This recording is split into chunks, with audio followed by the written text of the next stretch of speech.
Excellencies, honorable delegates, it's my honor to announce the opening of the 54th session of the Economic Commission for Africa and the Conference of African Ministers of Finance, Planning and Economic Development.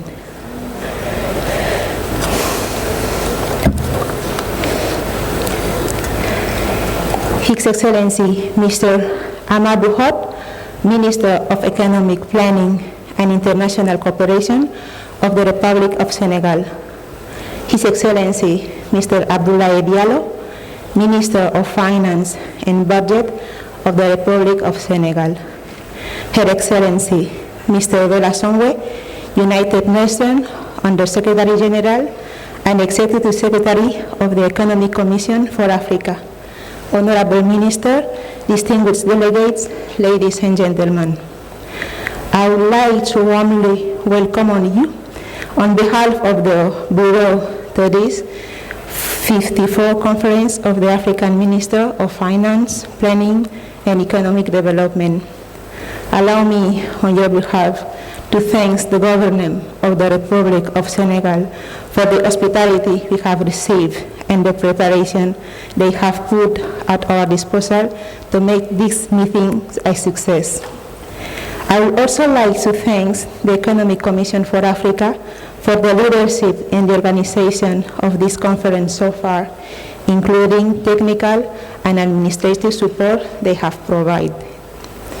Honorable Minister and Delegates, last year, in our 53rd Conference of African Ministers of Finance, Planning and Economic Development, we deliberated on the continental economy recovery in the wake of COVID-19. We recognize the importance of promoting digital transformation for Africa's industrialization in the context of COVID-19. We underscored the need for policies and strategies that promote sustainable and inclusive industrialization, diversification, and digitalization, and enabling environment for private sector intervention and innovation. We noted the need for revising the African Continental Free Trade Agreement to push forward Africa's digitalization and industrialization agenda. The ECA has helped our member states to use data to support the implementation of the AFCFTA in practical ways, notably through student featuring for our 4 countries. There has also been support deployed to help in delineating specific AFCFTA country strategies. We must continue to build on this further accelerate implementation of the ACFTA in this era of uncertainty. African countries must create the framework to increase trade and investment among ourselves to reduce the dependence on donors. We also noted our economies are still exposed to vulnerabilities and shocks that adversely affect Africa's growth prospects, including increasing and unsustainable debt and significant illicit financial flows constituting a net drainage to Africa's domestic resources. The pressures are exacerbated by the slow economic recovery from the COVID-19, the continuous impact of climate change, and the impact of the crisis in Ukraine. Taking into account these realities, we underline the need to advocate for the extension of the Group of 20 Debt Service Suspension Initiative, review debt management mechanisms so that Africa's development objectives are not compromised, and reform Africa's financial system and improve their governance through enhanced transparency and fiscal integrity in support of our sustainable development.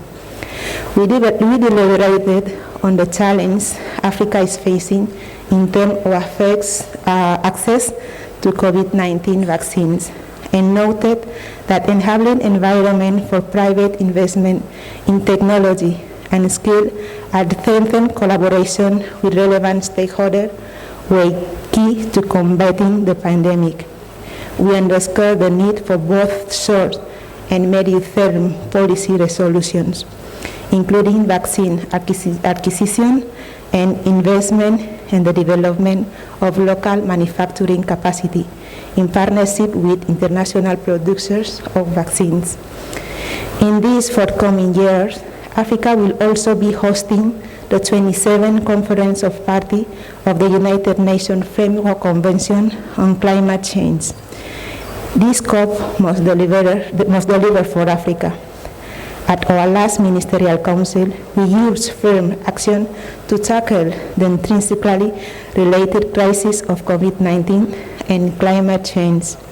The ECA has responded by developing the Liquidity and Sustainability Facility to catalyze private sector investment.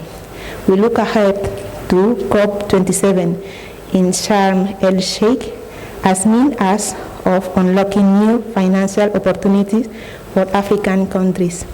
This means delivering above and beyond the $100 billion that has been pledged but not delivered.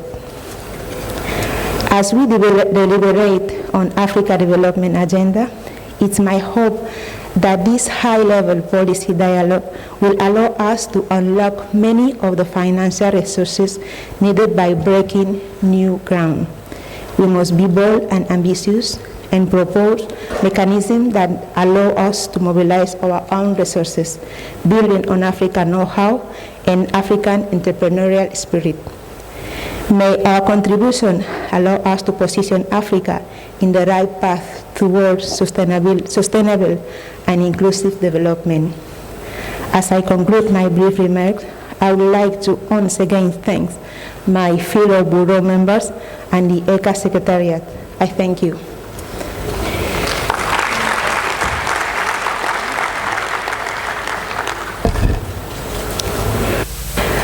Okay, I wish now to turn to organizational matters. The first item on the agenda is the election of the Bureau. In this regard, I've been informed that the composition of the Bureau, which was elected by the Committee of Experts last Wednesday, opened up the proposal of the outgoing Bureau based on consultation in Addis Ababa, and which has ably conducted its work for 3 days, was the following. The chair will be Senegal from the Western African Sub-Regional Group. The second vice chair is Madagascar from the Eastern Africa Sub-Regional Group. The second vice chair is Zimbabwe from the Southern African Sub-Regional Group. The rapporteur is Equatorial Guinea from the Central African Sub-Regional Group. I propose that, as per the long-standing tradition for our commission, is there no objection, the same member will remain on the Bureau of the Conference of Ministers. Concerning the third vice chair, which is to be assumed by the country of the Northern African Sub-Regional Group, I am informed that discussions in the sub-regional group are still taking place. We will wait to receive a nomination from the group as soon as the discussion has been concluded. I declare that the members of the Bureau have been elected. It's now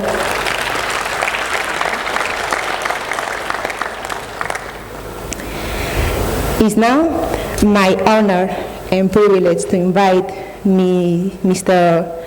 Amadou Hott, Minister of Economic Planning and International Cooperation of Senegal, to take over as the new chair of the Conference of Ministers. However, before I do so, allow me once again to take this opportunity on behalf of my colleagues on the outgoing Bureau to express my gratitude of the Economic Commission for Africa for the support given us during our tenure in office. So I invite Mr. Amadou Hott to the podium. Congratulations.